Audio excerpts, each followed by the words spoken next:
देश के बुद्धिजीवी वामपंथी हैं उनको भी बिल्कुल पसंद नहीं आएगा।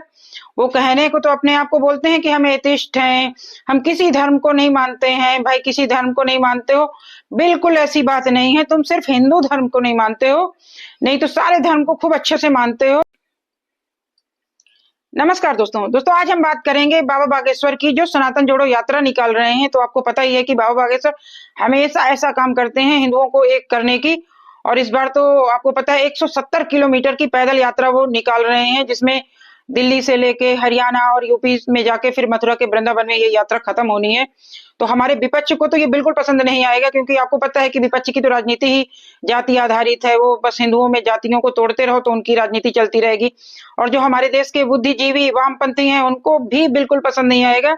वो कहने को तो अपने आप को बोलते हैं कि हम एथिस्ट हैं, हम किसी धर्म को नहीं मानते हैं। भाई किसी धर्म को नहीं मानते हो, बिल्कुल ऐसी बात नहीं है। तुम सिर्फ हिंदू धर्म को नहीं मानते हो, नहीं तो सारे धर्म को खूब अच्छे से मानते हो। क्योंकि अभी आपको पता है कि जब हमारी महिला वर्ल्ड कप सेमीफाइनल जीती थी, तो जो जिनको मैन ऑफ द मैच मिला था जेमिमा, उन्होंने बोला था जब उनको सेरेमनी हुई थी तो बोल रही थी कि थैंक यू जीजस। फिर यही लोग बोले थे अरे जेमिमा ने कितना अच्छा बोला, कितनी अच्छी खिलाड़ी है, कितना ज्यादा चीयर्स किया था उनको, वीडियो उनके वायरल किए थे, कितनी बड़ी बड़ी बातें लिख रहे थे।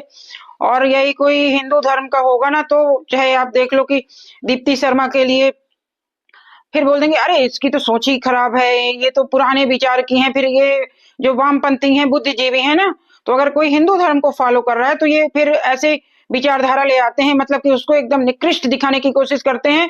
और अगर आप हिंदू धर्म के लिए गलत सलत बोल रहे हो, हिंदू धर्म नहीं मान रहे हो, तब आप उनके लिए बहुत अच्छे हो, उनके लिए सुपरस्टार हो, फिर तो वो आपको डेवलप मानेंगे। लेकिन अगर आपने सनातन की बात की तो भाई आप बिल्कुल से उनकी लिस्ट में नहीं आ सकते हो।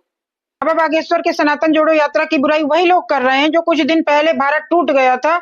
उनके हिसाब से तो भारत जोड़ो यात्रा एक राजनीतिक पार्टी की यात्रा थी, तो ये सारे बुद्धिजीवी पत्रकार उसमें झंडावरदार बनके झंडा उठा के चल रहे थे, तब ये सही था। अब जब बागेश्वर बाबा ये लेके निकले हैं ना सनातन यात्रा, तो इन लोगों को बड़ी परेशानी हो रही है।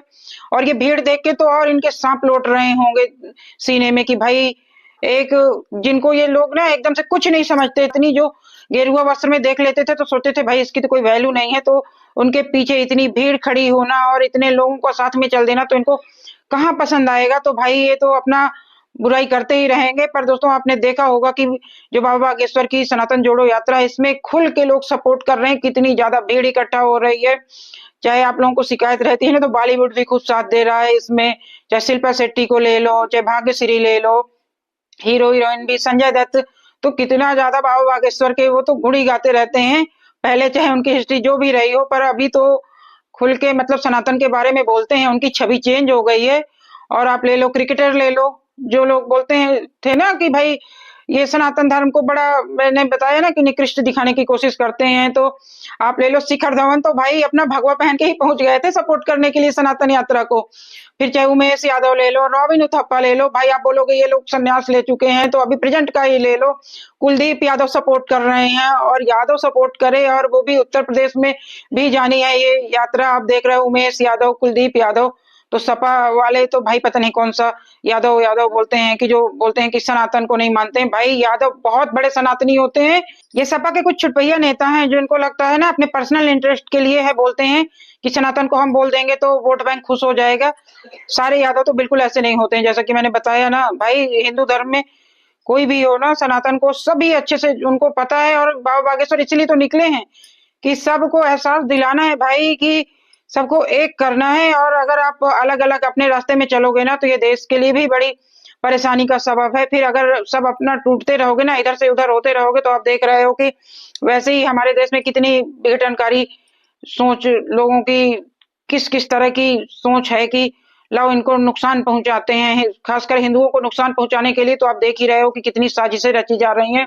तो उसका सबसे बड़ा तरीका तो यही है कि ऐसी यात्राएं होती रहें। और जो जाति पाति में लोग अलग हो गए हैं ना, तो सबको इकट्ठा करना चाहिए भाई। सब बराबर हो, कोई किसी से कम नहीं है, सब एक बराबर हो, और सबसे मिलके ही समाज बनता है। नहीं ऐसे टूटते रहोगे ना तो फिर क्या होगा, फिर तो लोग बोलते ही हैं। आप देख रहे हो कि कोई बोलता है, कोई नेता के बोलता है हिंदू धर्म को पता नहीं कैसी कैसी चीजें बोल देते हैं कि एड्स है, बीमारी है।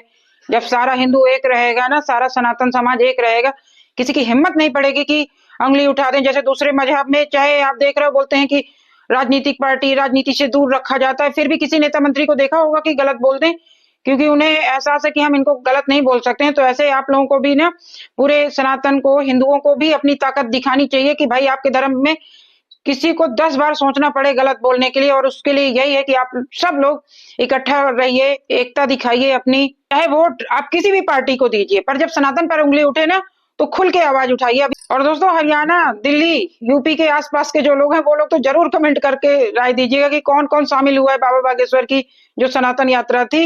वीडियो पसंद आया हो तो लाइक करें, शेयर करें, सब्सक्राइब करें। धन्यवाद। वंदे मातरम। भारत माता की जय।